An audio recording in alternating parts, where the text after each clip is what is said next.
Greetings, everyone. It's another kind of impressions mini review sort of video. I don't know what to call these things just yet.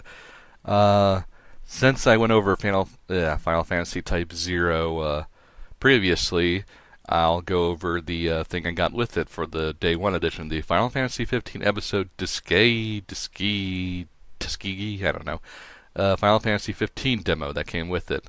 It was a pretty hefty download of about 5.26 gigabytes last I checked. But ultimately, the short version is I really liked it. It gives me hope for the game once it comes out now. We've heard it's about 50% done or so it'll still be a while before we get it, but as a demo, this really did its job well. Starting out, this game is gorgeous. It really looks good, and this is not even complete yet. There are some texture issues, there are a few pop-in issues here and there, a frame rate hiccup here and there, but ultimately, the game is absolutely gorgeous. It feels like a real next-gen experience compared to what we've been getting on the PS4 and Xbone basically kind of recently, or at least since their launch. Now, getting into the gameplay a little bit, basically, you start out with a sparring match with one of your dude bros. I only remember the Noctis, the main character, Sasuke, or as everyone likes to call him. His name. The rest I don't really remember because I just know them as Pompous Guy, Scaredy Guy, and Dude Bro Guy.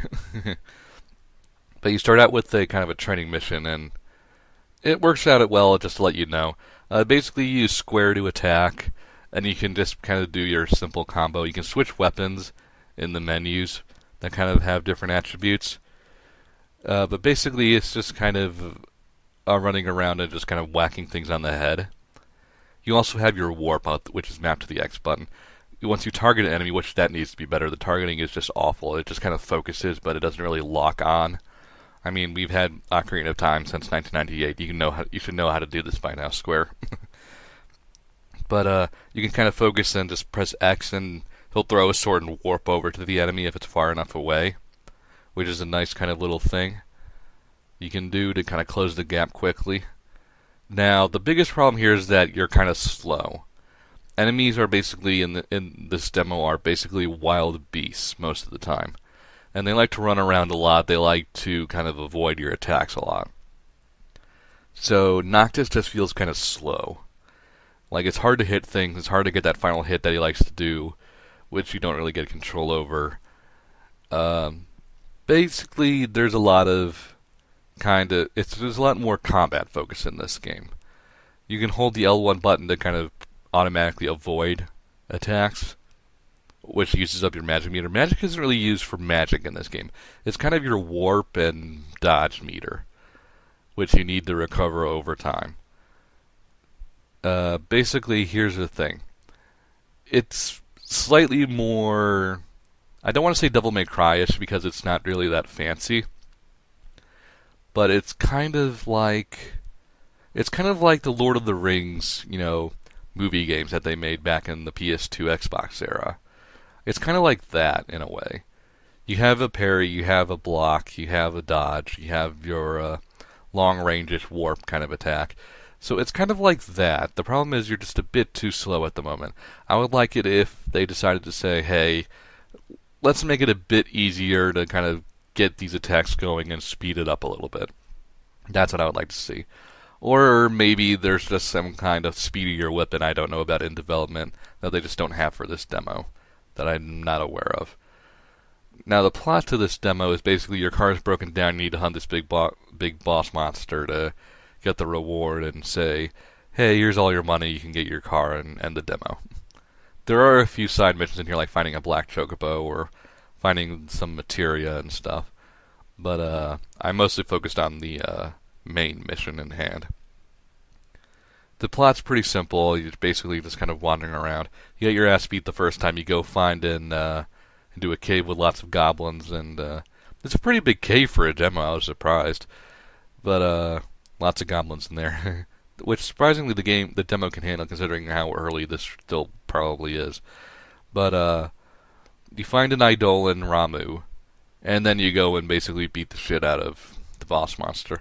Unfortunately, you can't use summons unless you're basically dead. Kind of like Type 0, which I don't like. I like kind of using them as kind of magic expenditures versus kind of last resort gimmicks. But I mean, it worked for the demo, so I'll take what I can get. Ramu was really impressive. The problem is you don't get any experience for using Ramu, which is stupid, but oh well. And the game basically forces you to use him on the boss monster because you can't kill him. Basically, you're just kind of wandering around killing things. You're kind of wandering around exploring in the demo, which is a fine little idea for a demo. There's a lot of monsters to kill. There's a few little places you can visit. It's nice and varied. It's nice and big. So I wouldn't say it's bad. It's just kind of a little empty right at the moment. But I kind of expected that going into the demo. The other things I found weird were that you basically have to camp to tally up your experience and get abilities. You don't get any experience or level ups in fights. It saves them, but once you actually save your game, go into the tents and, call it a night, that's when you get your experience tallied and leveled up. Which is kind of interesting because I like seeing the bar go up ridiculously fast and get like 4 levels up at a time. But that also means that I don't get any stronger until the day is done. Which I didn't realize at first, considering I spent about an hour, even in the middle of the night, fighting these weird guard guys, which I don't know what they do yet, in terms of the story. Goblins and stuff, and basically almost getting killed. But I got a huge level boost once I actually realized you had to do that. The other weird thing is that it's tied to cooking for abilities. Basically, you can buy materials at shops and stuff, and then I think it's the pompous guy who's the cook. Basically, based on your ingredients, he makes a dish. And that dish will give you abilities like can't get poisoned, or can't get status ailments, or attack boost when in critical, or something like that. And that's just kind of weird to me because I don't like it being tied to something kind of arbitrary. You can learn what ingredients give you what abilities, I'm assuming that's what they want you to do. But there's no way to know what ability you're going to need going into a big boss fight or a dungeon or something. So you're kind of going to get stuck at a few points, I worry. I think it would be better if after you ate a meal a certain amount of times you kind of got an ability naturally. Like you eat this thing 10 times and you get the can't get poisoned ability, and that just gets equipped to you. Or something like that. Something you can use to say, okay, I'm prepared for a certain number of things all the time, so I don't have to be worried going into this dungeon saying, what if there's a whole bunch of enemies that poison you, and I didn't get the poison cure thing?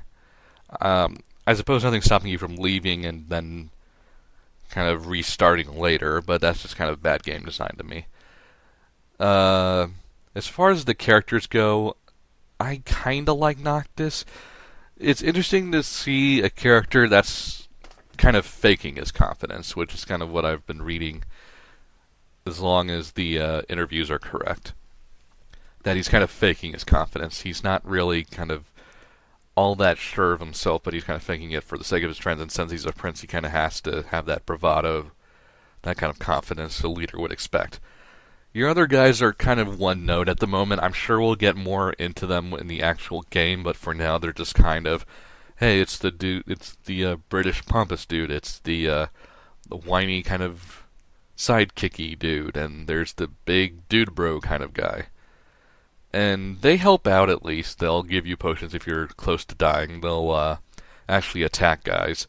So they're not useless, they're just kind of one note at the moment. The only other character that really kind of matters is Sydney, and usual female mechanic is wearing Daisy Dukes and cleavage exposing shirt and stuff, so I suppose that could be a bit better, but she was kind of interesting. It's kind of interesting having a female Sid for once, but ultimately I really enjoyed the demo. I like where the game is headed for the most part. There are a few changes I would make here and there, and they are reading and listening to comments on the demo to make little changes here and there, so I hope they're listening in on this, at least in some form. I enjoyed it. I really look forward to seeing what the game can actually do later on. I'm looking forward to seeing kind of what they change, what they don't change, where the story goes. That's basically my opinion on it. I hope you all enjoyed. If you like this, let me know in the comments, and I'll probably do more in the future. If you like this kind of stuff but haven't subscribed already, please hit the subscribe button, and If you want to know my thoughts on things that kind of as they happen, I do a weekly podcast over at my friend Kane's channel, The Red Gambit. I'll post a link in the description so you all can check that out and see what I think about things as they come along. Thanks, and have a great day.